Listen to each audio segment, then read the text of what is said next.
Hi friends, எல்லோரும் எப்படி இருக்கீங்க? இன்றைக்கி ஒரு ஈஸியான ரெசிபி தான் பார்க்க போகிறோம். முருங்கைக்கீரை பொரியல் ரொம்ப ஈஸியாக இருக்கும். இதுக்கு வந்து நான் பச்சை மிளகாய் எதுவுமே சேர்க்க மாட்டேன்.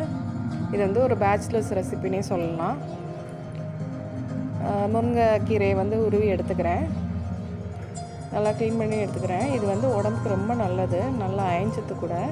தயிரை நல்லா சுத்தம் பண்ணி கொடுத்துரும். இது வந்துட்டு குழந்தைங்க நல்லா விரும்பி சாப்பிடுவாங்க. இந்த மாதிரி நீங்கள் வச்சு கொடுத்தீங்க அப்படின்னா பேச்சுலர்ஸ்க்குமே ஈஸியாக சமைக்கக்கூடிய ஒரு டிஷ்ஷு தான் இது. கீரையை நல்லா உருவி எடுத்து கழுவி எடுத்துக்கலாம். பாருங்கள் எப்படி உருவி எடுத்துருக்கேன்னு. அப்படியே டைரெக்டாக பாத்திரத்தில் போட்டு கொஞ்சம் உப்பு போட்டு ஒரு அரை டம்ளர் தண்ணி ஊற்றி வேக வைக்கலாம். சிம்மில் வச்சு வேக வைங்க. அந்த டைமில் நீங்கள் வந்து இன்க்ரீடியன்ட்ஸ் வந்து எடுத்துக்கோங்க. அதுக்கு என்னெல்லாம் எடுத்திருக்கேன் அப்படின்னு பார்த்தீங்கன்னா 4 நல்ல இன்க்ரீடியண்ட்டு தான்.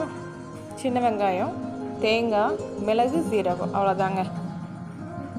இதை எடுத்துக்கணும்.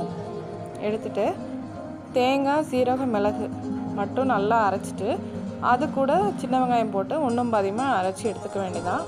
தண்ணி வற்றினதுக்கப்புறம் நீங்கள் வந்து இந்த அரைச்சதை உள்ளுக்கு போட்டு கிளறி விட வேண்டியதாங்க. அப்புறம் 5 நிமிஷம் சிம்லேயே வச்சுட்டு இந்த பச்சை வாசனை போகிற வரைக்கும் அது வெந்தால் போதுங்க. அவ்வளோதான். ரொம்ப ஈஸியான டிஷ்ஷுங்க. சீக்கிரம் பண்ணிடலாம். இன்க்ரீடியண்ட்டும் ரொம்ப கம்மி, காரமும் இருக்காது. பெரியவங்களும் சாப்பிட்லாம், குழந்தைங்களும் சாப்பிட்லாம்.